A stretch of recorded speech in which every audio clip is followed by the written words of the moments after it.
What do you love about New York City?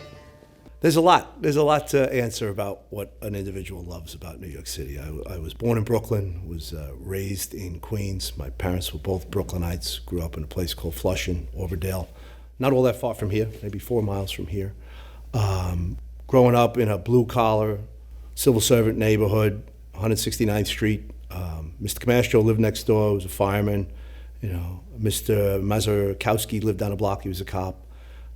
Everybody was part of something in your neighborhood. You know, I grew up on a dead-end street, which was fantastic.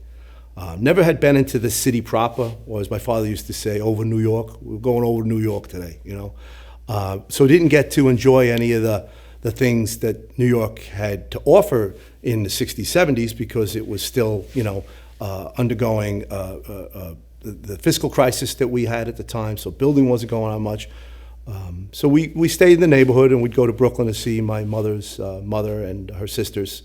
And the great thing about New York is it truly is such a melting pot. You know, I hate to use the cliche, but there was an African American family that lived down a block from me in the 60s, which in Flushing was very rare.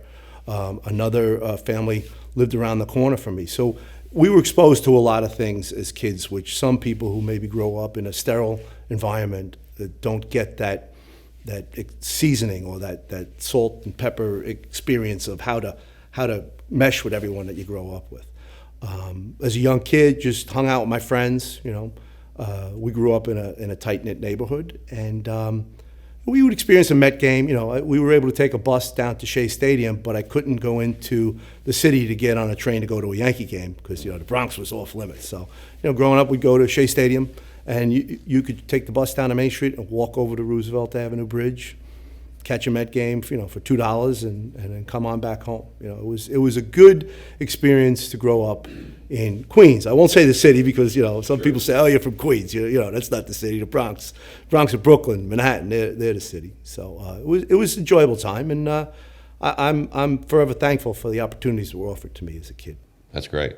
When did you first go into the city? So I would say we went to Mr. Camastro, like I said, worked next door. He's still going, God bless him, 84.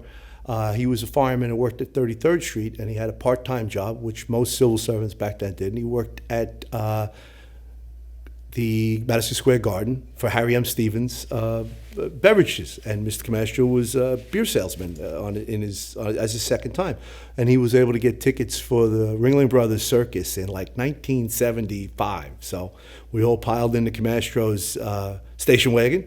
We drove, parked at the firehouse, and went over to the Ringling Brothers Circus. So I'd say 1975 or so. You know, I don't really recall anything prior to that with my mother or father going in there. Gotcha. So growing up in Queens and really spending the majority of your time in that area, when you went into Manhattan that first time, what was it like? A good question, Will, because when you're driving on that LIE and you look at that skyline, you know, that says New York City. And the skyline from the 70s to the skyline today is tremendously changed, you know, even pre 9/11, you know, you would see that skyline just continue to grow and grow and grow. You would see some buildings in Midtown, and then you saw downtown where all of the commerce was, and the World Trade Center. My father was an electrician, and he worked for Local 3, and he was usually at the Daily News plant. I mean, he'd worked there for 35 years. But when they were building the Trade Center, they had an all-call for electricians, so he went and he worked that job site. And I remember him saying, you know, when the Trade Center opened, I believe 71, 72, yeah, I did a little bit of wiring work in the basement over there, that building, you know. And once in a while, if you'd go through Manhattan, and I always remember at Easter time, they would light up lights of each individual floor in the buildings to make a cross, you know, to show, you know, tribute to Roman Catholic and Easter. And I would always think of my father when I would see those lights on, because I knew he was an electrician, and I knew he had a small part to do with building that, being involved in the building of those buildings. When did you realize that public safety was going to be your career, and what influenced you to go there? That's a good question, Will. When I was a kid, I didn't really give much thought about what I was going to do for a career. At first, I thought my father used to take us fishing out at Captree Boat Basin, and we'd get on a the Captain Lou 4 and go out fluking and floundering and fishing, me and my two brothers and my father.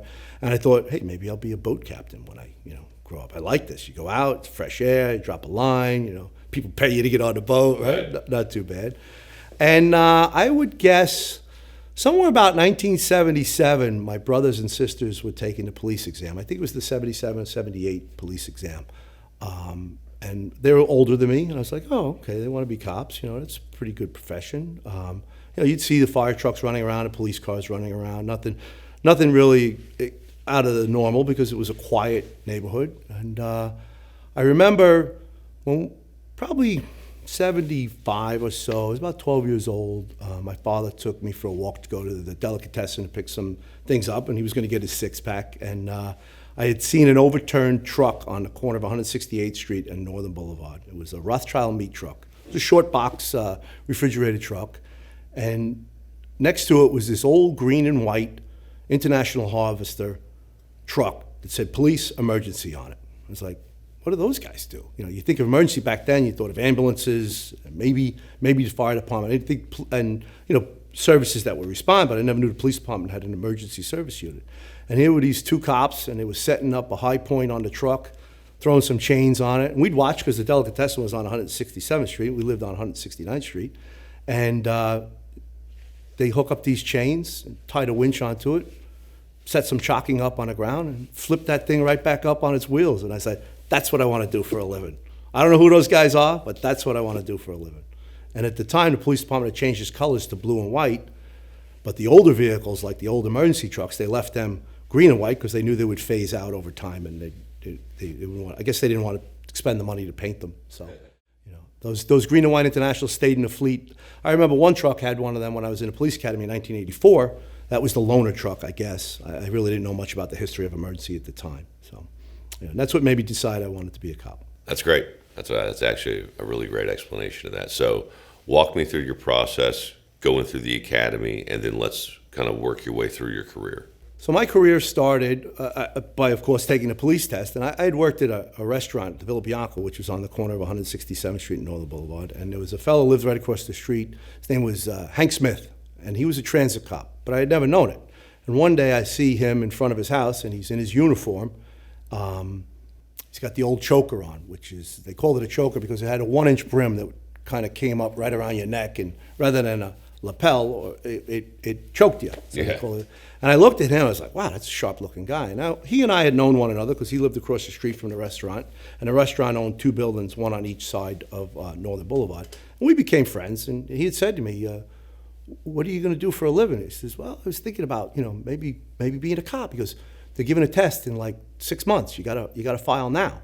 And he had brought home an application. He was a transit cop. He brought home an application, gave it to me, filled it out, took the test. I remember going to, I think it was Woodside or Elmhurst, Queens, to a city high school. And it's funny, you sit in a classroom, and there's 30 people. They really pack them in, and everyone's there. And there was a tremendous calling for people to take civil service exams back then, police, fire, sanitation.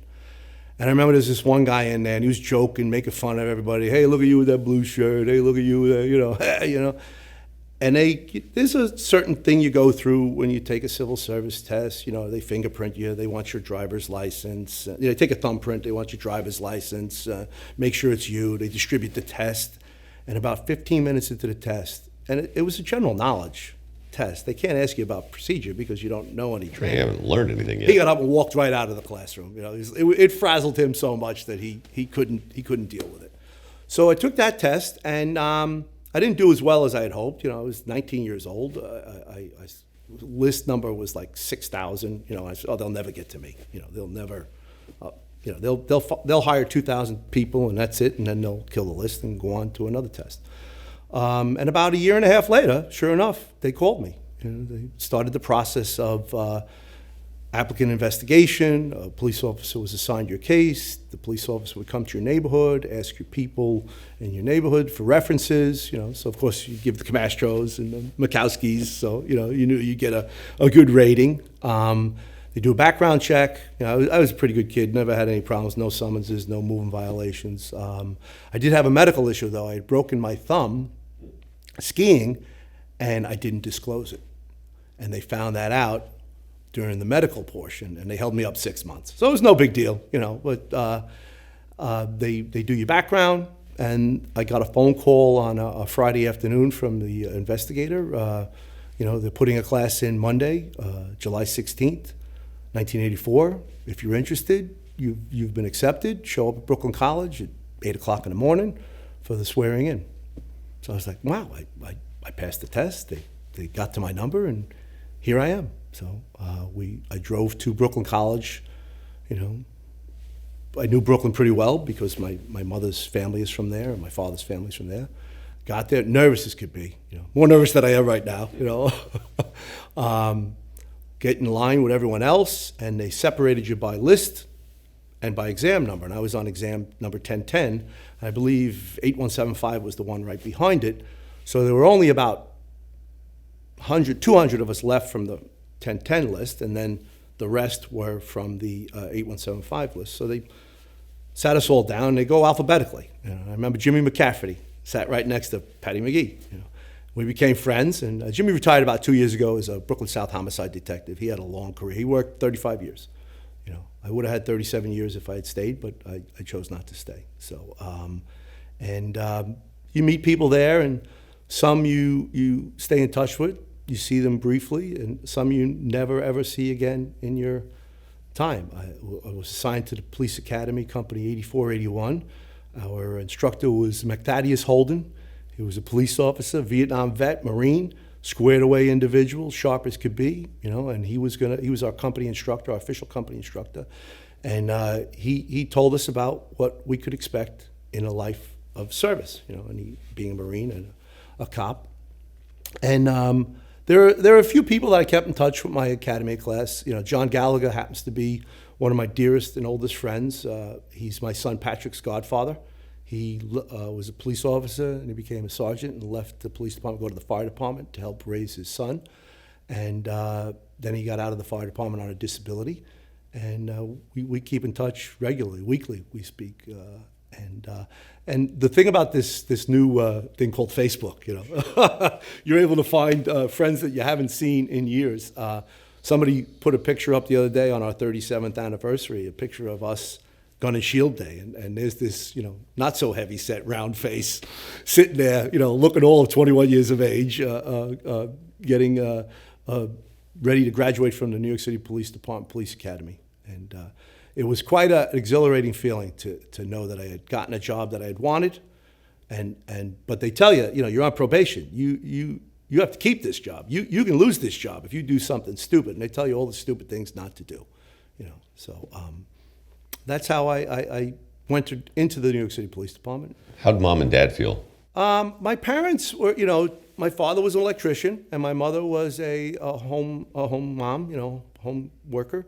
Although she had gone back to work, she worked at an Alexander's department store down on Main Street, just for a couple extra bucks. They were happy, kids are working. My sister had gone on to a police career, and she was in that 1980 class. So she had 4 years experience or seniority over me. My brothers did not. My brother Michael went on to college, and my brother Eddie went on to a laboring job in an elevator industry. So my sister was like the only family member we had in our family that was in the police department. No one else in the history of our family that we knew of. So they were happy, excited, like everyone else. Be careful, cops were. Bulletproof vests had just come out in mass, 1979, 1980. Be careful. Cops were still getting shot and killed. I remember you couldn't turn on the news and not hear something about a police officer that was injured, shot, or killed. So, but you always have that feeling it's not going to be me. So where did you start off? In the academy, of course, everyone goes to Manhattan, and then graduation, which was December 18th, 1984, I ended up in Neighborhood Stabilization Unit number 8, which is where you go for training. You get a 6 months training facility, training section with 3 detectives and a supervisor in NSU number 8 in the 4-3 precinct, which covered the 4-3, 4-1, and 4-5 in the Bronx. So just basically over the bridge, South Bronx, the 4-1 and 4-3 covered. Met some dynamite people there who I've kept in touch with over the years as well, and had training detective Paddy Flatley was one guy who was very instrumental in teaching you the nuances of paperwork and how to keep safe.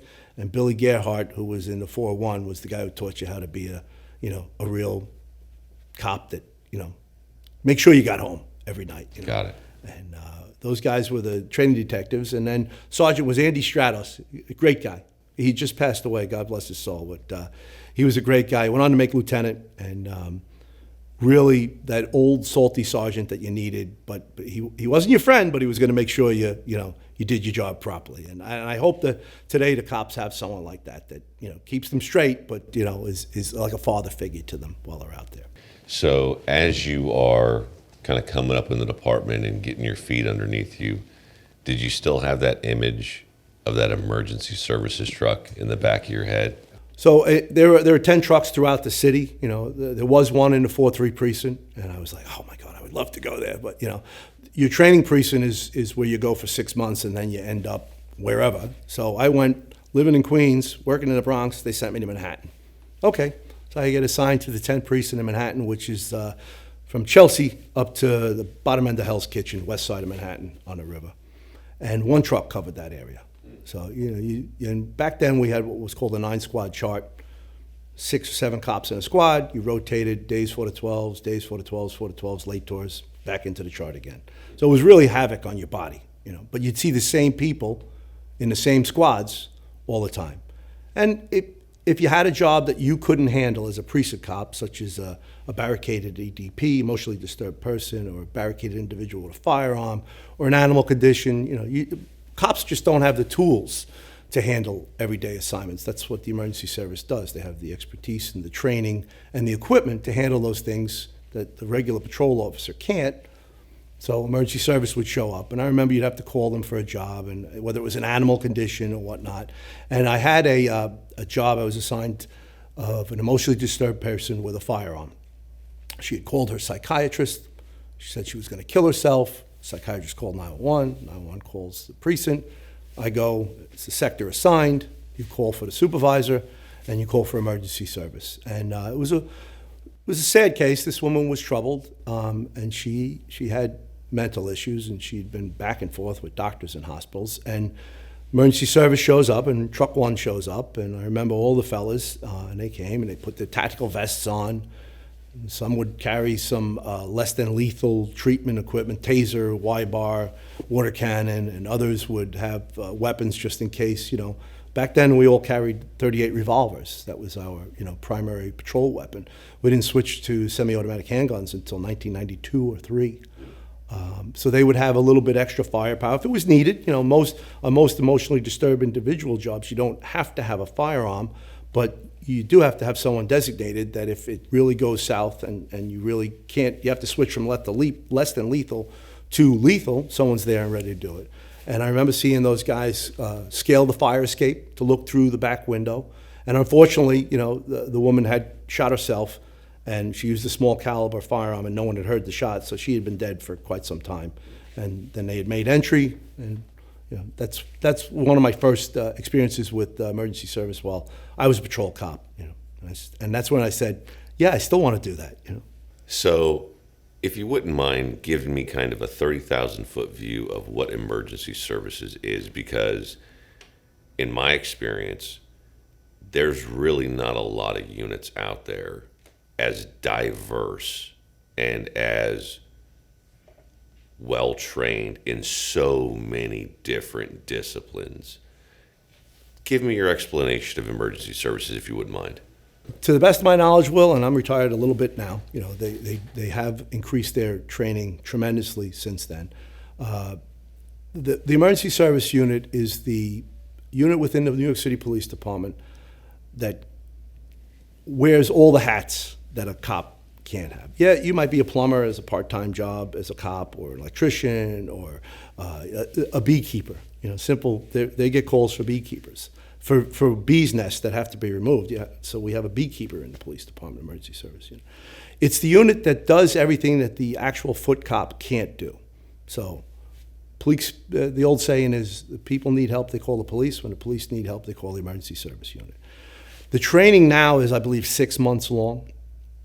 You go through a rigorous selection process. There are many veterans who've done military service that are chosen, for the weapons training because it is the tactical unit. And if you had to give it an overall name, it would be the Tactical and Rescue Unit for the New York City Police Department. You're trained on aircraft crashes and rescues, vehicle crashes and rescues, elevator maintenance and repair for someone who's trapped in an elevator, animal conditions, and to deal with emotionally disturbed individuals. There's a 2-week course that you have to take at John Jay College called the Emergency Psychological Technician, where you go to learn the different types of mental illnesses and what people are going through when they have that type of mental illness. If you're bipolar, if you're paranoid schizophrenic. And there's a doctor there, a fellow named Mike Stapleton had started the course. He was a one-truck cop. This came about after Eleanor Bumpers, which was a woman who was emotionally disturbed, and she had poured lye on people several times, and she had done it to the police once before. And that was, I believe, 1984. I wasn't in the police, I was going into the police department when it occurred. And the police department had to come up with better, less than lethal tactics other than what they had at the time. And they had gone to John Jay College to help get some type of training on how to deal with emotionally disturbed individuals that were in crisis. Now they're calling them people in crisis, but then they were called emotionally disturbed people. So you go to John Jay College and you get a 2-week course for that. You learn helicopter operations. You learn how to rappel. You learn tactics. Tactics are 2 weeks up at the range with heavy weapons. If a patrol cop gets into a gunfight with his 9mm and the individual that they're fighting has a larger caliber firearm, it's not a fair firefight. So emergency services, Colt M4s, long guns, rifles, shotguns, machine pistols. Tactic-wise, they're taught scuba diving to help. Now, the police department has a scuba team, which is the primary response for any submersions, aircraft, anything underwater is the NYPD scuba team, but the police department has backup with the Emergency Service Unit. Everybody's a rescue diver certified. There's a lot of training that goes, like I said, 6 months, weapons of mass destruction training, hazardous materials training, emergency medical technician training. Everyone has to be an EMT. They have to pass hazmat certification class from the State Department. It's a tremendous amount of work that they have to go through to get to that step. Again, like I said, I'm retired a long time. I haven't been back there. I don't know what their current status is, but they did just graduate a class a few weeks back, and it was 6 months long it took them to. And now you go to a truck, and you might be fortunate enough to work with a guy like Pete Quinn who's been there 30 years. Or you might end up with a guy or the gal who was in the class just before you, to get your seasoning now. They're going to give you the salt and the pepper and the spices to make you, get you up to speed. You have the training, you have some experience from the outside world, but now you got to put it to work. And the job is to make sure that you do whatever you have to do so that cop or those 2 cops in that car can either go on to their next job or go to meal because they've got a hot meal sitting in that car and they got stuck on an assignment that they can't handle. You never forget who the customer is. The customer is the cop on the street who's either helping the citizen or stuck with something that they can't handle. So you get them able to get about their business and go on. Which truck did you land at first? I started in 9 truck when I graduated from the specialized training school. I was in the 113 precinct, covered South Queens, down by JFK Airport, and got married. And my wife and I decided we were going to move upstate, so I went to 2 truck, which is Harlem, up in the 26 precinct. I was there for 2.5, 3 years, and then I decided to go down to 1 truck, which is down on 21st Street, covers Lower Manhattan, which is where I was a precinct cop for 6, 7 years, and I retired out of there. What was the best part of your job? The best part of my job, Will, was that every day you didn't know what you were coming into. Just like being a patrol cop, same thing in emergency. You could be sitting having your cup of coffee at 7 o'clock in the morning when you're ready to turn out, go check your load, get out on the road, and they could tell you that you're needed, truck 1, Ana 1, you're needed for a situation, and that situation can't be handled by anybody else. So, you're the one that's going to go there and make sure that customer, the cop, is taken care of, and that citizen, who is in the end result, the customer, is taken care of. And job satisfaction was a real good feeling. I remember working with a new fella, and everyone comes in there thinking they're gonna, rappel off a building or do a tactical entry or get someone, extricate someone out of a vehicle entrapment.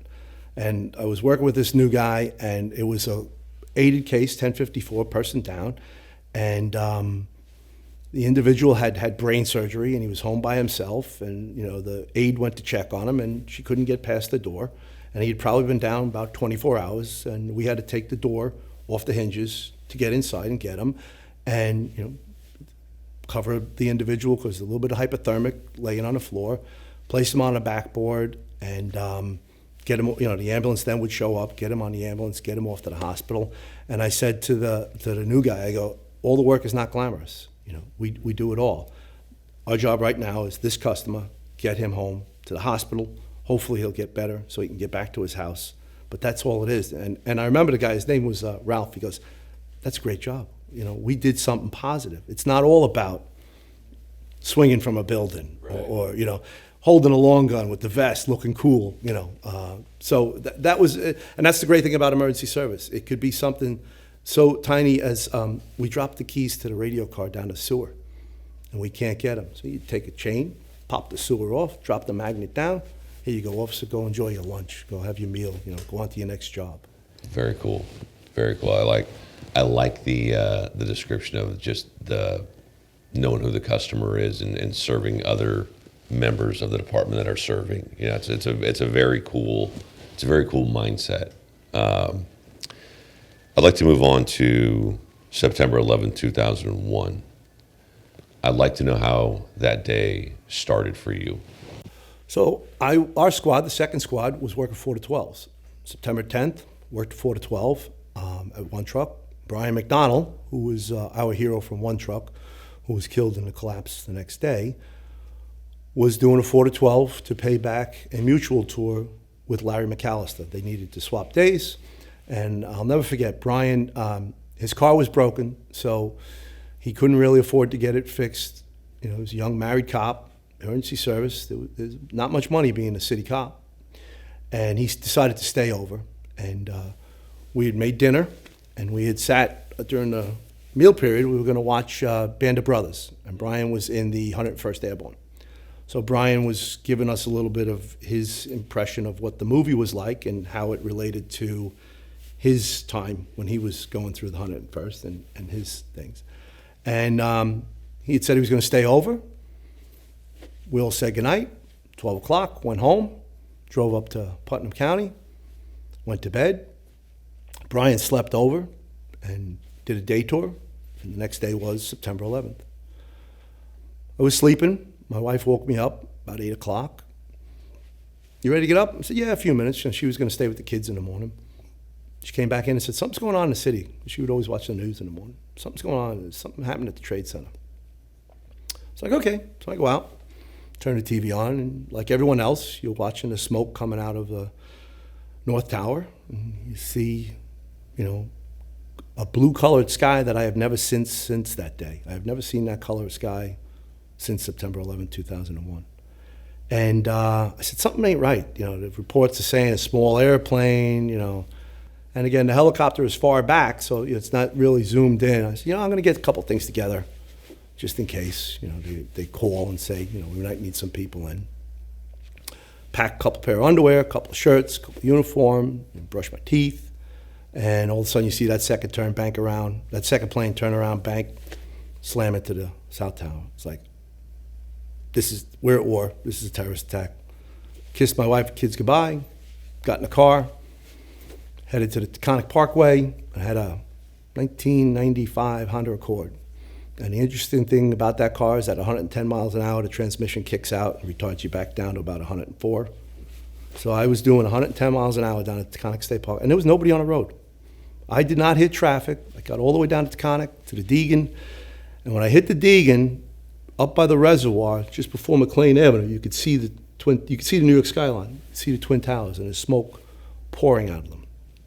Listening to 1010 winds, I said, this is not good at all. This is not good at all. Kept on going, down to Deegan, hit the Triborough, They were turning all the vehicles around coming into the city, the Tri-Borough Bridge and Tunnel Authority Police. I tinned the cop there. I said, I got to get down to work. Go ahead. Shot onto the FDR Drive, southbound on the drive, and at about 59th Street, the drive was backed up because the first tower had now collapsed. So I got off at 59th Street, got up to 2nd Avenue, and an ambulance was heading south on 2nd Avenue. So I jumped in right behind him, got to quarters, 21st Street, turned the corner, parked the car, and Scotty Strauss had just returned to work as well. Scott had done a late tour, had gone home to Long Island, did the same thing, turned around, came back in. I said, I can't believe this. What's going on? He said, yeah, let's go, get dressed. We got to get down there. Ran inside, got dressed, got a radio. Come outside, now we got to get a vehicle. We grabbed our light truck. We had what was called an MLG, 5281. It was a Ford pickup truck with a light tower and a generator pack on it. Throw some supplies in it, shovels, Halligans, rescue equipment, anything we couldn't, because all the trucks were down there. Billy Donahue was lieutenant in the 13th precinct next door. He says, my sister works down there, my wife is down there, can I come with you? Sure, jump in the truck. We start heading down, and we hit 23rd Street and the southbound FDR Drive, and they were working on the FDR Drive at the time, and there were a lot of payloaders there. So we had told the construction guys, put the buckets on the front of these payloaders and start heading downtown. The first tower had already collapsed. We're going to need some help. Then the second tower collapsed. I wasn't there. We were working our way down. It was me, John McCarthy, Jimmy Derby, Greg Welch, Scott Strauss, Gene O'Connor was a supervisor. We shoot on down there. We turn the corner, go over to City Hall Park. Dust is incredible through the lower Manhattan at that time. And I saw, first person I saw was Kenny Winkler, great guy. Kenny had done a late tour the night before, was going to go watch his daughter play soccer, sitting around having a cup of coffee. It happened, jumps in the truck. He was wearing a pair of shorts and an emergency service T-shirt. And I, to this day, I say I had 2 laughs on September 11th, and I shouldn't have had any, but I did. I turned the corner and I saw Kenny Winkler wearing a Scott pack with a short sleeve shirt and a pair of boots and a pair of shorts. I go, look at Kenny over there, But Kenny was actually helping out run the operation. He didn't have his uniform on, so he would stay with the truck and was the command center for Truck 1. Got there, and the devastation. Now we're 2 blocks away. We're on Broadway and I guess Duane Street by City Hall, and the devastation was incredible. And we were 2 blocks away. The smoke, the cloud. Saw Chief Pertel come over. He was the commanding officer of Special Operations Division, and he had a suit on that day. He was going to a meeting, and he was covered in dust. So we had met at the BAT truck, which was a piece of apparatus, the breathing apparatus truck. It had all the Scott packs on it. Everyone was getting a Scott pack. It came from 5 Truck, I believe. We started getting set up in teams. So Gene O'Connor had met with the chief, and there was east side operations, west side operations, north side, and south side, because the towers are now collapsed and the debris pile was everywhere. So Gene said, all right, let's go, let's get some equipment, and we'll start going to conduct a perimeter search. We headed across Day Street by St. Paul's Church, and it was, the closer you got, the more surreal it was. Truck 9 was there, and the brakes had gone on fire, and now the rubber was starting to burn, and the vehicle was on fire. And each rescue truck has weapons on it, as well as rescue equipment. I remember a fireman was in the truck looking to try and get some rescue equipment, and we had decided we got to get this thing out of here because we got to get the guns off of it. So Gene O'Connor made some phone calls. Again, the phones aren't working. You're not getting through to anybody. So what are you going to do? So I think we assigned a police officer to watch the truck, just to say, don't let anyone in it. And off we went. We hit Day Street and Church, which was outside of 5. And Gene said, let's go down the subway, start checking. We go down the subway, and again, it was me, Greg Welch, Jimmy Derby, Jim Moran, John McCarthy is really all I can remember right now, and Greg Mathias and Sergeant Gene O'Connor. And we looked, and the collapse had closed both ends of the subway station. So there was no one in there. And we'd come back up and gone down on the southbound side, which now brings you into the concourse level of the Trade Center, under 4 and 5. And there was a set of escalators, I remember, coming up, and there was a couple firemen saying that they need help down there, they need help, there's people down there. Okay, so we go down the staircase, the escalator, which is now off. And I remember seeing about 4 or 5 firemen. It was a watch store. They were right by the watch store, looking for survivors inside the building.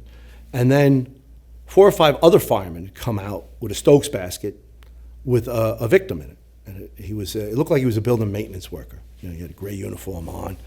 And they said, we got him out of that room over there, just over there. There may be someone else in there. So they carried him up, and we went in to conduct a search. And it looked like it was a locker room.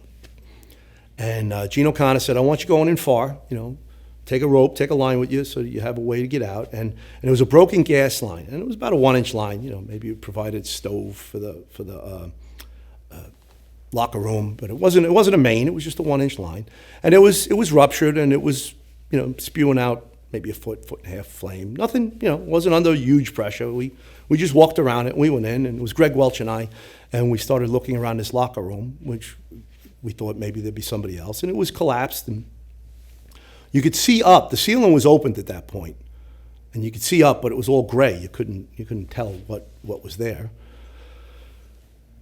And we looked, you know, called out, hello, police, anyone around, you know, make a noise, see what we could do. And a couple of minutes we were in there, and in that time frame when we turned around, Gene says, you guys got to get out of there. I guess they were shutting down gas mains, and now the pressure coming out of that 1-inch line was exacerbated, and the flame was shooting out there about 3-4 feet now.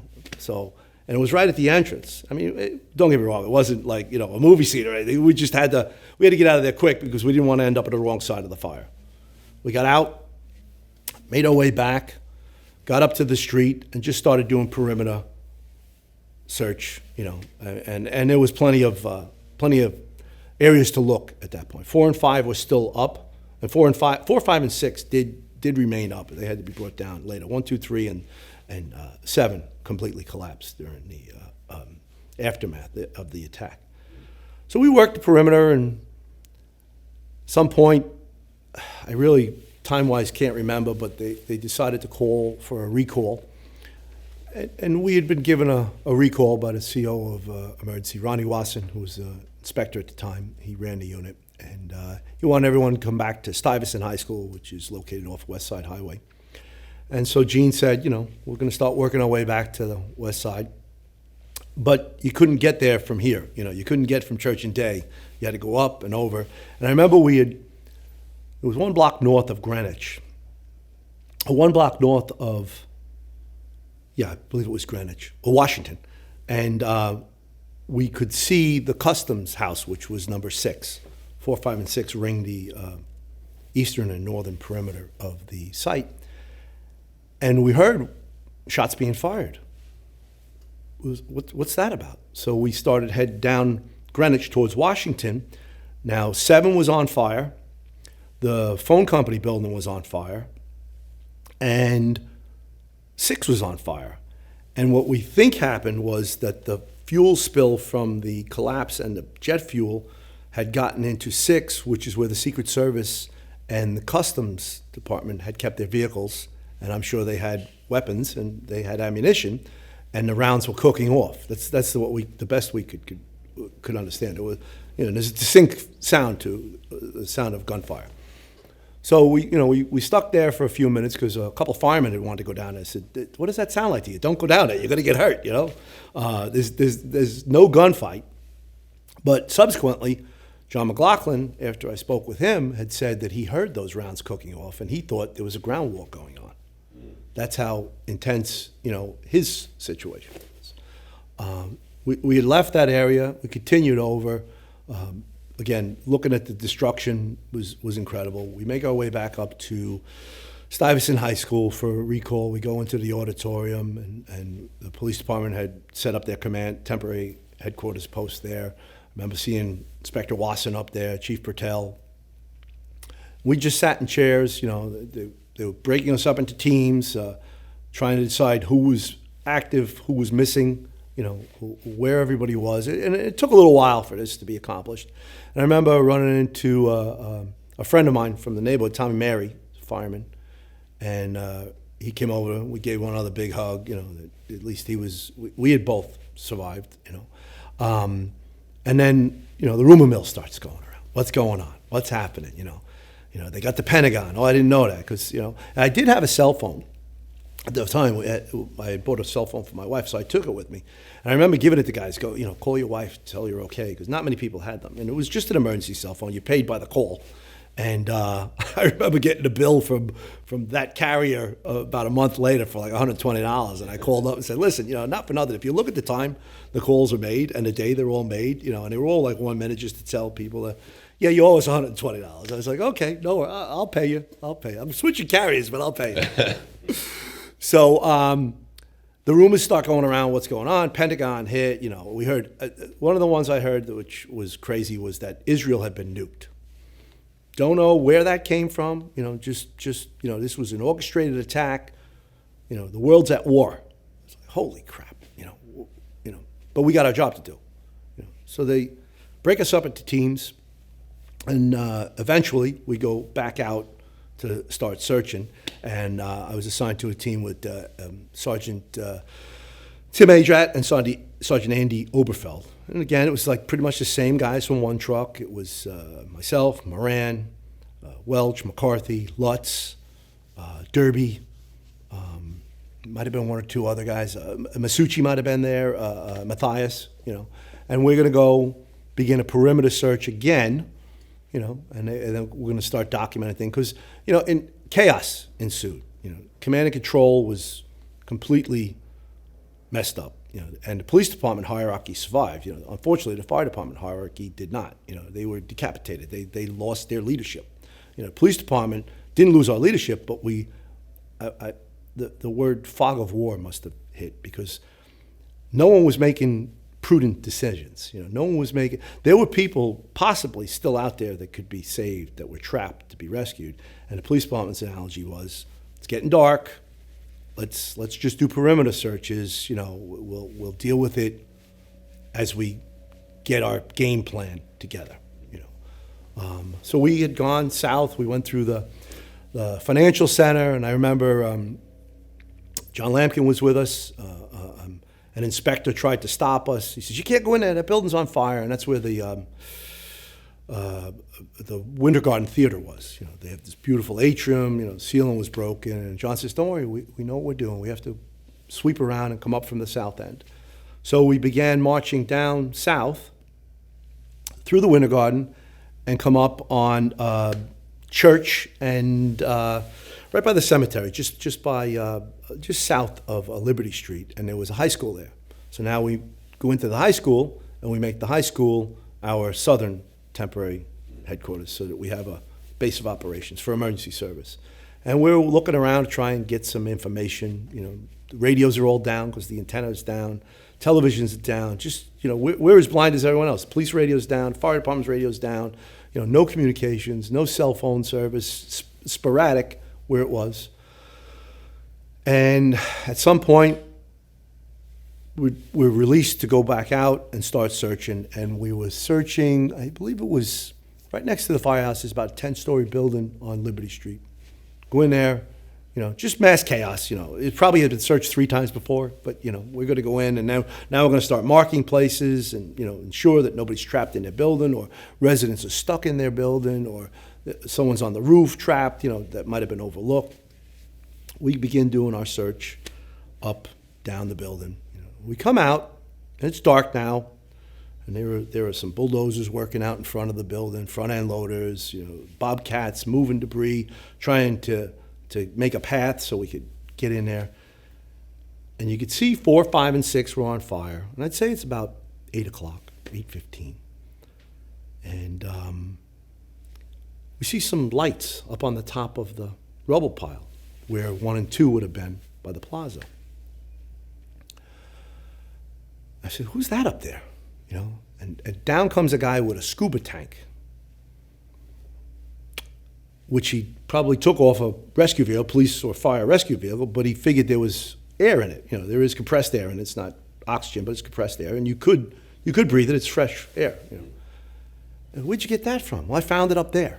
Okay, well, where were you? I was up there. Okay. be careful, you really shouldn't be up there. And then all of a sudden, another guy comes down. He goes over to a battalion chief. He starts talking to the battalion chief. Battalion chief sees our squad, calls over Andy and Timmy, and says, guy says there's 2 cops trapped up there. You guys go up there, do some type of rescue work and not let anybody know, and did it get stuck? We're trying to coordinate things here. Andy and Timmy looking, we don't, where? Right at the top there. Just go right to the top and, you'll see 2 Marines up there. Okay. So now we all start making a mad dash. And the one thing I'll never forget is that, the beams in that building were about 2 feet wide, and the lower portion were 18 inches thick, and as it got higher, they were thinner, to cut down on weight. My guess, I'm not an engineer.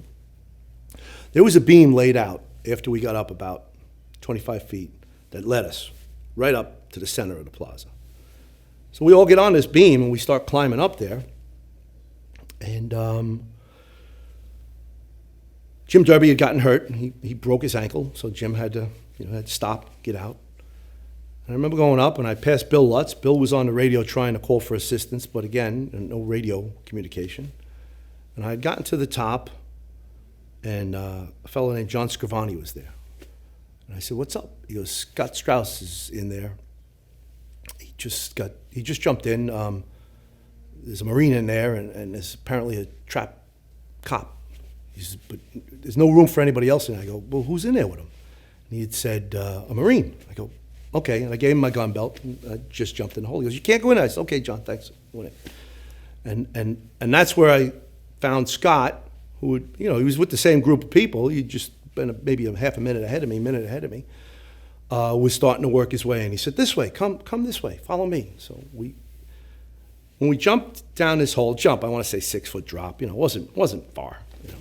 I remember the remnants of a cinder block wall on your right, and probably about 10 foot, and there was an elevator shaft. There had been an elevator shaft for the concourse area. We later found out we were in a concourse. We weren't in the bathtub. We weren't in the buildings proper. We were outside. So I get to the far end, and I see this big Marine, Jason Thomas. He's standing there. The guy was a monster. I said, "Where's my partner?" And on the other side of the wall was a 90-degree turn, from what I remember, back about another 20 feet or so, and there was Scott. And a EMT, I think his name was Chuck Sharika. It was a private, one of the hospitals had their EMTs compared to the city system. So I said to him, "Okay," I said, "What do you need, Scott? What's up?" "I don't know, we got this guy pinned under a wall here, cinder block wall. See if you can get some airbags, Hearst tool, whatever." So I tell John, "This is what we need." And, we got one trapped cop down here. And unfortunately, there was a deceased Port Authority cop there as well. He got crushed in the collapse. So I remember saying, "Give me a sheet or something." I just wanted to dignify and cover this guy. And the fireman had passed down his coat, so we covered him with his coat. And Scott started working on moving the debris. And now we're in a very tight area. And it's getting a little bit smoky. It's really, there's fires going on everywhere around the property, and the remnants of the Trade Center. And the area started filling, so we said, "Can you get us a Scott pack so we could take some hits off of it?" And there had been one, we could hear it, because when a Scott pack has an alarm, a man down alarm that you can hear when it's down, but it was in the elevator shaft, so we couldn't get down to get it. So we were calling for equipment, water, fire extinguisher. The fire department was up above trying to draw the smoke out of the hole for us, and they were doing a great job at it, but then the hose would break, and then they'd have to replace that section of hose to draw the air out. And I'd say over the course of about 2 hours, it took us to, start to try to extricate Will Jimeno, who was the Port Authority police officer. And in that time frame, I hear a, "Hello, who's there?" And I say, "Police Department, Emergency Service. Who's this?" This is John McLoughlin, Port Authority Police Department. I said, "John, where are you?" He says, "I'm trapped." I couldn't see him. That's how much rubble and twisted metal, aluminum from the structure of the concourse, not the building, the structure of the concourse was there. I said, you hang on there, John. Just hang on. And I called them Irish Eyes because, like I said earlier, I play the bagpipes, and one of our tunes is Irish Eyes Are Smiling. I said, you hang on there, Irish Eyes. We'll get to you. And Chuck looks at me, and he says, yeah, he's in and out of consciousness. You could hear John was in bad shape. He was pinned pretty severely, but I couldn't deal with trying to get to him while I was still helping Scott. Scott would take the debris off of Will, pass it to me, and I'd throw it down the elevator shaft. We had a little chain working, And we called for water, and we called for other supplies, airbag, like I said, a hearse tool. And the Corrections Department Emergency Service Unit had a battery-operated hearse tool. And Scott could tell the story best because he was the one who operated it, but every time he tried to get a purchase, he just couldn't get Will's foot freed out from underneath that cinder block wall.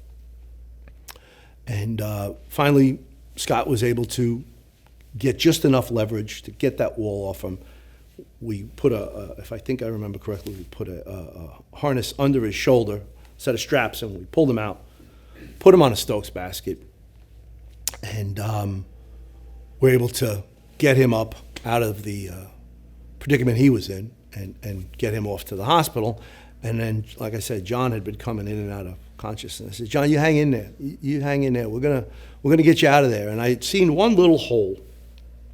So I poked my head in there, and I could see John. And I said, all right, John, we got a fresh crew of guys coming for you. Because we thought we would have Will out within half hour, 45 minutes. It ended up taking about 2 hours, And we didn't want to commit anyone else because we knew the severity of the situation we were in. I mean, you could hear the moaning and groaning of the collapse. It had already, it was shifting slightly, with the heat, with the fire, And I remember during that time, it was 2 hours. It was a long time. Had a lot of time to think, And I thought of my wife, my two children who were very young at the time. My son was born in '99. My daughter was born in '97. And I remember the fire department would say, you got to get out of there. You got to get out of there. There's, the buildings, the other buildings are coming down. It's too dangerous. And Scott and I made a conscious decision that, yeah, it's too dangerous, but we're not leaving these two cops here. It's not happening, And the reason we didn't, number one, the space was so tight that we couldn't have more people down there. And why commit more possible losses to a situation? I mean, I really thought that remnants of the collapse was going to come in on us, So it's then now you got to get 4 people out of here rather than 14 or 16 or 18, whoever you put in.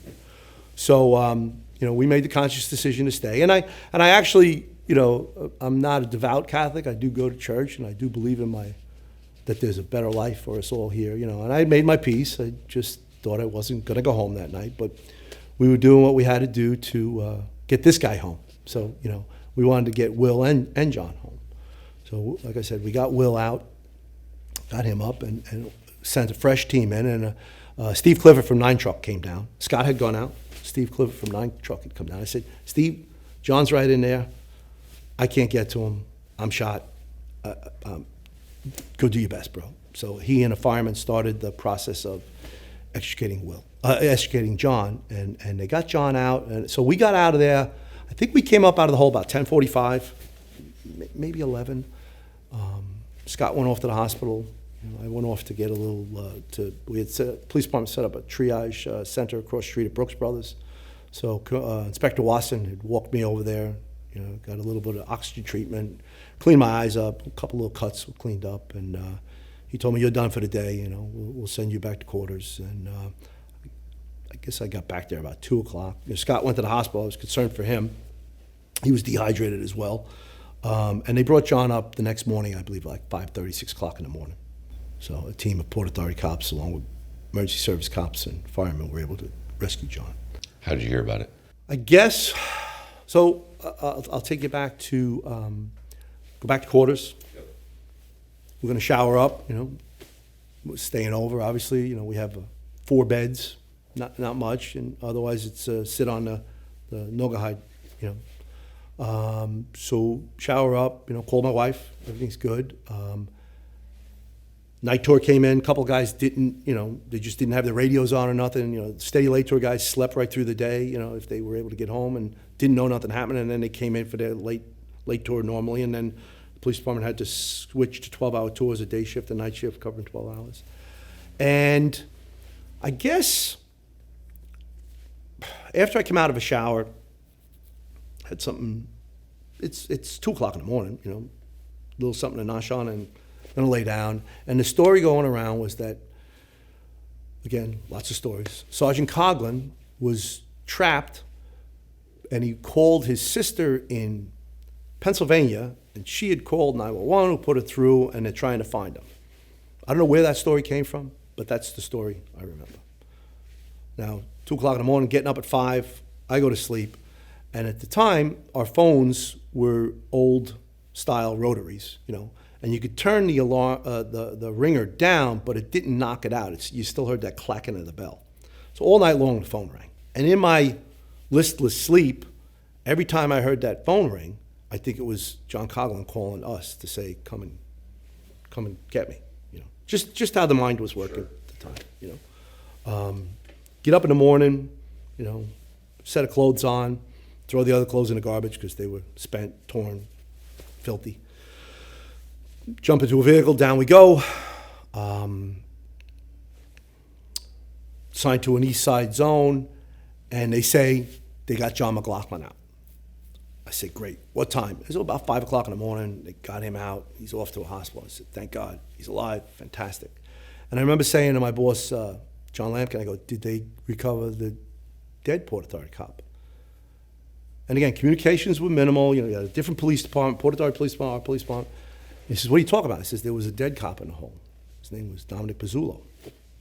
And I remember I had taken his shield off and passed it up and said, pass this up and say, tell the Port Authority that unfortunately this police officer is deceased.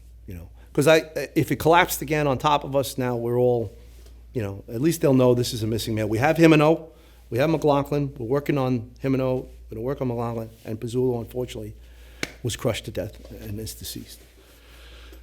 So John says to me, what do you mean there's a Port Authority cop trapped down here? I say, yeah, I covered him with a sheet and a fireman coat, or I covered the fireman coat with a sheet, so people might think it's just equipment. He said, all right, hold on a second. He says, Inspector Watson says go over there and see if that officer is still there. So I had a Port Authority sergeant and a Port Authority captain. The Port Authority sergeant was John Flynn, so we work our way over, and the military had been down there now, the armed guard, the National Guard had showed up, and the fire department had an East Side command set up. And I remember the young soldier said, I'm sorry, sir, you're not permitted to enter this area. I said, what? He said, yeah, this is a frozen zone. I was told not to allow any. I said, who told you that? Oh, the fire department. I said, okay, who in the fire department? Oh, right over there. Okay. I go over to talk to the guy. He was a battalion chief. I said, what's up? He goes, oh, yeah, what are you doing? I said, we're going to check on a police officer. Oh, where? Over there. Okay. What type of communication you have? We got radios. All right. Who's in charge? I go, the Port Authority captain's in charge. He says, okay, well, it's really dangerous in there. I know that. We're cops. We're emergency service cops. They're Port Authority emergency service. We were here yesterday. We know. Thank you. Okay. All right. Well, I said, okay, take care. See you later. We're going. And we go over there, and the young soldier says, well, he said you can't go. I go, just stay out of this. Just, please. And we walk on in, and unbeknownst to us, we had thought the only entry into get Will and John was where we went, but there was another entry that they had made to go to get Dominic. So a guy, Tommy McHale from the Port Authority Police Department, who was an iron worker, I think, in his prior career. He was able, and they did recover Dominic Pizzullo's body during the evening. And I remember John Lampkin saying, show us where they were. And I just for a minute looked, I go, John, I just can't go back in there right now. You gotta, I really don't feel like going down there right Sure. now. I could stay up here, but I just really don't feel like getting down in there right now, So, and it took a couple of days, because that site stayed that way for a long time. It took a couple of days to muster up the inner strength, or I don't know, ability to stop being and go in there and just, see, because we had left equipment everywhere, and I might not have hit every note along the way of what we did. But, it's 20 years, it's a long time, and some things fade from your memory. But it was a teamwork effort, teamwork. Police Department Emergency Service Unit. Not one person did anything. Scott did a tremendous job. Don't get me wrong. He did a lot of solo work. But it was a teamwork effort to get those two fellas home to their family and loved ones. And I'm extremely honored and proud to have played a very small part in that effort. Were those two Port Authority officers the last two survivors that were found? I believe John was. But I do also remember hearing something about a woman being found a little later in the day, maybe about 12, 1 o'clock. I think there were only 23 or 27 survivors total. Other than the original, people who were rescued by those cops and firemen that had gotten there and worked their way up the stairs, began assisting in the mass evacuation, and unfortunately, we lost 14 in the emergency service unit and another 9 in the police department, and then the fire department had lost 343. I wasn't involved in that. I wasn't involved in the rescue effort. I wasn't there, for the initial. Like I said, I was off and I came in from home. But I'll never forget, the amount of courage that all of those individuals had to summon to do that. Yeah, they did their job. We all did our job. But to go up into that building that's flaming, smoking, teetering, and be able to do your job to help other people, to help the citizens of New York, And there's thousands of stories of what occurred that day that are tremendous and excellent. They all did great jobs. Mine's really nothing. I just had a small part in helping bring one guy home, through a team effort. But we did, like I said, the police department lost 23. We lost Brian McDonald, whose locker was in my alley at 1 truck, my row. 2 truck was Mike Curtin, Joe Vigiano, John Delara. And 3 truck was Wally Weaver, Jerome Dominguez, and Vinny Dans. 4 truck was Sergeant Coughlin and Steve Driscoll. 7 truck was Ronnie Cloffer and Santos Valentin. 8 truck was Rodney Gillis, and 10 truck was Paul Talty and Tommy Langone. Each and every one of them were fantastic guys, family men, great cops, great emergency cops. Not taking anything away from anyone else. Sure. The precinct cops were great cops as well. It was a tragic day. That here we are 20 years later, and I still can't believe it's been 20 years since that attack. In total, how much time did you spend down at the pile, the site? Police department ceased its operation on May 30th of 2002. So I was there that day, the next day. I think I was there for 3 straight days. Then we would rotate guys, do a day of patrol, then a day down at the site. So I'd cover patrol. On the 4th day, Greg Welch and I worked in the Atom car. We covered patrol. 5th day back down there, 6th-day patrol. And the 7th day, the commanding officer said, everybody's got to start taking a day off. People got to go home, see their families, take a rest. So I would say like everyone else, I did, right through till the very end. You were there 2, 3, 4 days a week. Initially you were there 4 or 5 days a week. Some people stayed there. John McCarthy was there every day. John didn't want anything to do other than be down at the site looking for the guys and the civilians. John, great guy. Unfortunately, he came down with throat cancer. Never smoked a cigarette a day in his life, never drank an alcoholic beverage a day in his life, but he had throat cancer and had to have his voice box removed. So, young man. I speak with him through texting, of course, often. So I did my fair share like everyone else. There were some days that you decided, I don't want to do this, or I can do that, and then we had all the other aspects of the city to continue operating. We had to be the tactical team. We had to be the dignitary protection team. I remember Karzai, the day the plane crash in the Rockaways, I was assigned to Hamdi Karzai's protection detail while he was at the UN. And we thought that was another terrorist attack when that plane went down in the Rockaways. So, we had to fill those services. Then the weapons of mass destruction teams had to start after the anthrax attack in October. So we had covered the gamut on what we had to do. it was the site, patrol, and WMD. A lot of work for a unit that at the time had 350 people and lost, 14. And now you're running a rescue recovery operation along with all your Patrol Service Bureau functions. Stretched a little thin. I know you spent some time in conversation. You'd said it once or twice. Just the chaos of the situation. What would you say? And tell me about how all the different agencies, whether it's Port Authority, FDNY, NYPD, who and I mean, you mentioned a couple of Marines even. I mean, how was that coordinated effort? I mean, it's, we've heard it kind of described as like a symphony of all these different instruments now being drawn together. If you wouldn't mind, just kind of highlight that for us. Sure, and that's a great analogy.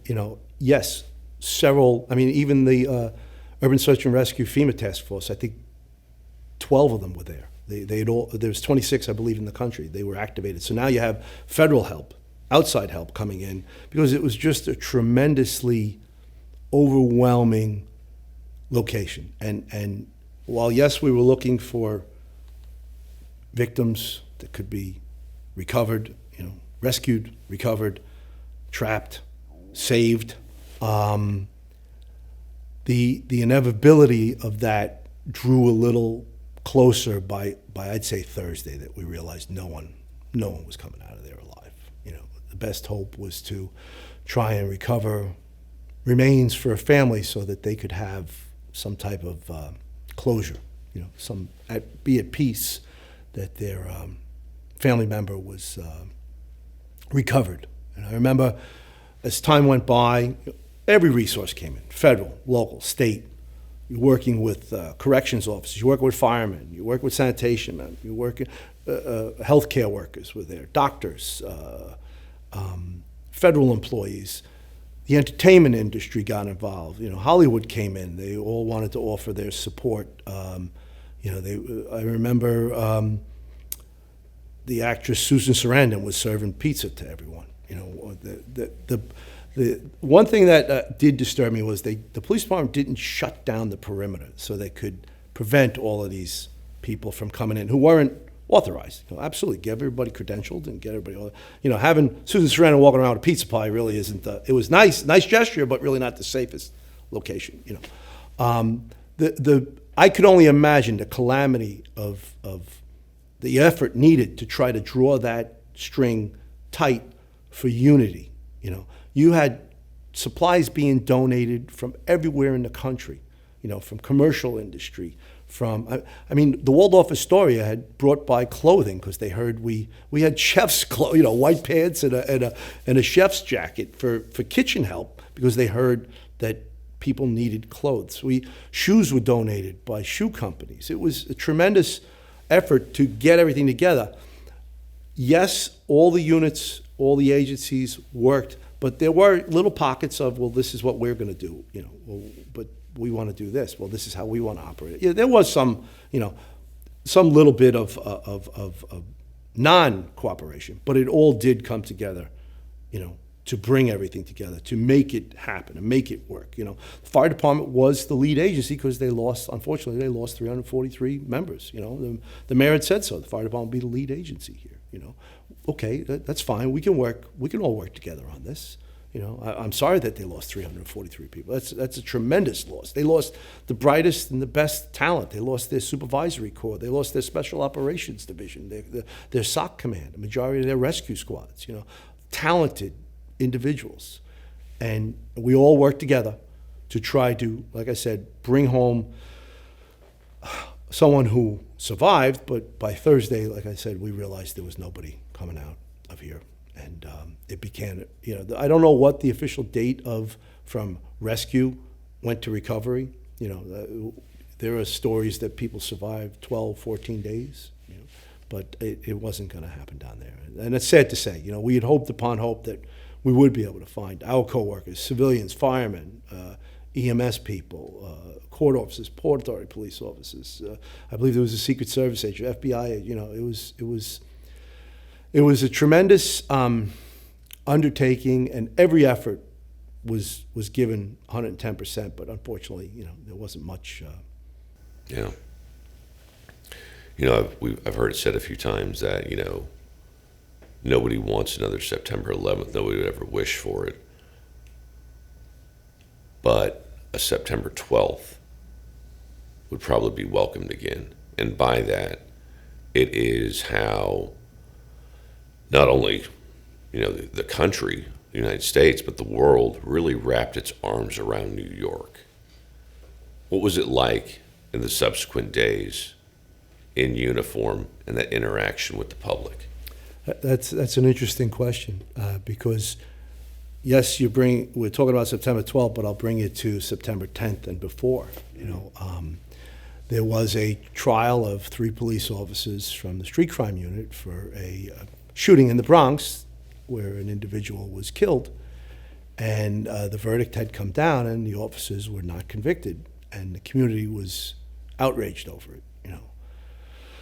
So it became the vogue thing to do to go down to police headquarters and get arrested for trespassing for your support in the Amadou Diallo shooting of the victim, the individual who was shot by the police. So we were vilified. The police department was, murderers, killers. The cops, they don't do their job. They're not your friend. September 11th happens, and as you say, September 12th, the world changed.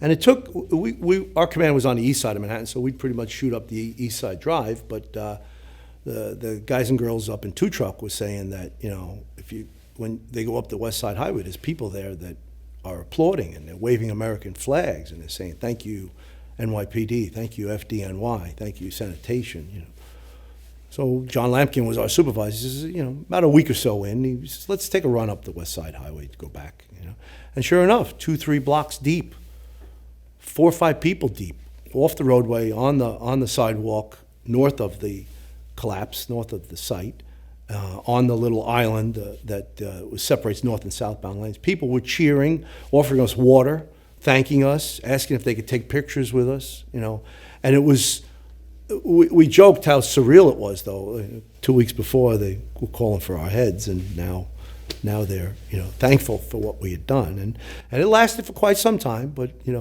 policing's a tough business. You can't keep everybody happy. Your job is to deal with people in sometimes their worst possible moments, and the outcome for them might not be as rosy as they expect. Someone might be going to jail. You're putting handcuffs on someone. They don't want to see that. Family members don't want to see mommy or daddy or my brother go to jail, or they don't want to get that speeding ticket, or they don't want to be told where they can and can't go. Something's going on. So it's quite the spectrum. The pendulum had swung back and forth several times, and unfortunately today, it's the same. Cops are vilified in this country today. It's a difficult time to be a police officer. I don't know if I could do it. I don't know how they're doing it right now. There are a tremendous amount of police supporters, and there are a tremendous amount of people who do not care for the police in 1 inch. With that said, kind of bringing in one of my last questions. We had mentioned that, this is 20 years ago, which means there are men and women walking around out there who were not alive for this event. If you were to tell one of these individuals about the character of the men and women who responded that day, what would you tell them? What would that message be? That's a great question. How would I tell people today of the sacrifice, the self-sacrifice, the courage, the determination, the esprit de corps, and the will to do your job of 23 police officers, 343 firemen, individuals who, no matter what is going on in the world, did their job. The world wasn't rosy September 10th. It certainly wasn't September 11th. Cops, firemen were called down to initially thought as a aircraft accident, which turned out to be a well-orchestrated terrorist attack. I'm sure that there were people that said, I don't want to go in there, but they had to do their job. Cops, firemen, this looks bad. This doesn't look like it's going to have a good outcome here. But those cops and firemen helped save, I think the estimate was 24,000 people got out of the building alive in that evacuation away from the site. And I believe 2,977 people, along with our police and fire, were victims of the collapse at the World Trade Center site. So to tell a young person today, now my kids were 2 and 4 at the time, tell a young person today that the level of sacrifice that somebody else had made, that's a difficult story to, not story, but a tale or an effort to try and make, because people only care about the now. You know, what can I get? What's instantaneous for me now? 20 years ago, I wasn't around that, you know. And that's why I thank 511. I thank you for what you're doing to help try to remember the sacrifice that was made by our police officers, Port Authority police officers, fire department members, FDNY. You know, it was not selfish, it was selfless. They did their job. They did their job to the very end, and unfortunately, they died as a result of doing their job. You know, that word, civil servant, yeah, they did their job. You know, so I would hope people would go out and do their own due diligence, do their homework, read. You know, I'm a tremendous reader. I tell my children all the time, whether it's politics or do your homework, read up what's going on. You know, make your own determination. But people today, I hope they do remember the sacrifice, the courage, the commitment made by those individuals on that day, and those who have died since. I think we've lost 220 people in the post 9/11 days to different levels of cancer, different types of cancer that have occurred. You know, my sister had retired from the Emergency Service Unit in March of 2001. She came back as a volunteer. She's going through a very difficult battle right now, you know, with not such a good statistical outcome at the end. And that's happened time and time again to cops, firemen, sanitation workers, cleanup crews, everyone that was down there. It wasn't a single effort, you know. It was like you said, a symphony, an orchestra. Different agencies were involved, and unfortunately, everyone was exposed. You know, we were told the air was clean. Well, it was kind of obvious. You could see that the air was safe. You know, it was kind of obvious the air wasn't safe, but did that prevent you from doing your job? You know, that day, I didn't have a respirator. My equipment was gone, so I had a paper mask on. You know, and then the city had gone out and got us masks, and they unfortunately got the wrong cartridges. You couldn't do that job with a self-contained breathing apparatus on. You had to have the ability to move around, so you had a mask on, and you just hoped that mask prevented those carcinogens from getting into your lungs and in your body. You know, only time's going to tell. So my very last question, I do know that the city recognized your efforts that day. How did they do so? Well, the police department has a medal day, just like every other agency, and Scott Strauss, myself, and a female police officer named Hernandez who had saved her partner's life. Her partner was injured, to the best of my recollection, and she helped carry him out of there. Were awarded the police department's Medal of Honor. Now, I personally don't think I deserved it. I think that was an accolade that was reserved for our 23 police officers who were killed that day. I just did my job. You know, we did our job to the best of our ability. That's all I can say about me. I felt very funny about it. You know, that's something that belonged to those individuals, and you know, I won't say it's. I've never worn the thing. You know, it stayed in that box and it's been in the closet. And when I was asked to bring it down here, I said I got to go find that thing. You know, so I never wore it, and I never will because I'm retired and I don't wear a uniform. So it's something that I feel should have been reserved for those people. But I was quite honored to have Mayor Bloomberg put that over my head and that day. And it's a bit of an awkward thing for me, though. You Sure. know, I just, like I said, I did my job. I did it to the best of my ability. You know, I have my heroes from that day. You know, Kenny Winkler, Mark DeMarco. You know, those are the guys that I feel did tremendous work. You know, for me to have been recognized, I didn't think it was I didn't think I was worthy of it. That's what I'll leave it at. So every year, to return back to the memorial was it was something I felt I had to do. I play the bagpipes for the Emerald Society, and we were involved with the ceremony. But on the first anniversary, President Bush was coming. So the bands were going to march from all 5 boroughs and converge at the site, which was the beginning of the rebuilding effort. And I was assigned to President Bush's cat car. So I didn't get there, but I got there to be on property. And at that point is when I said to myself, you know what, I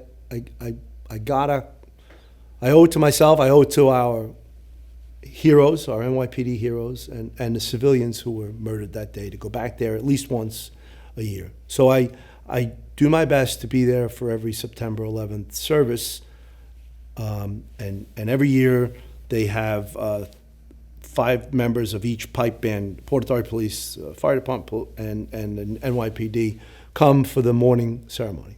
I missed 2. One, I was traveling, I was overseas. And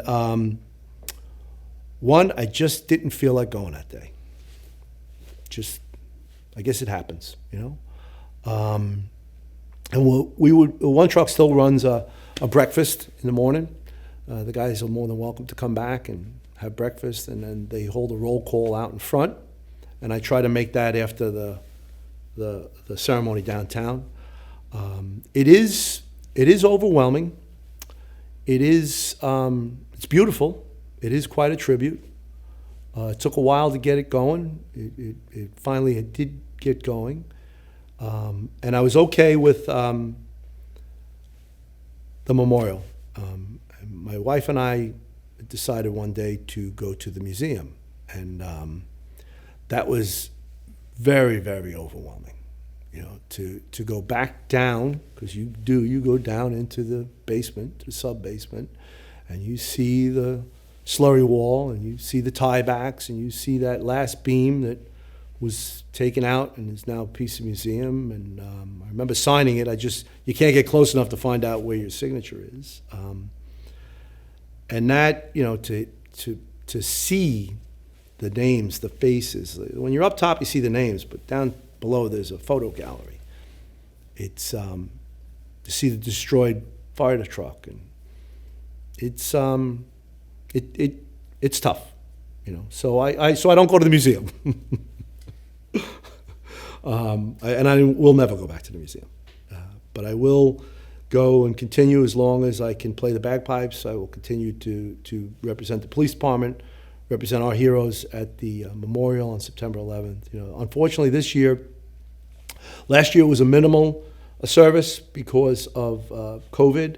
The pipe band was looking to have a 20th anniversary concert, parade, memorial, but COVID is not permitting that to happen. So we're going to do a small service on September 10th at the South Wall, where the police officers' names are, and the pipe band will read off the names. It's strictly a pipe band, NYPD Emergency Society pipe band service, not police department. Police department's welcome. It's, you know, and that's how we'll remember our heroes and those who have died post 9/11 from different types of cancers and diseases that have killed them. And again, it wasn't me, it was everyone. Everyone did their job that day, you know. I was just a small part in that. I'm sure that the firemen and any other EMTs that you're interviewing have tremendous stories, and you know, God bless them for what they did.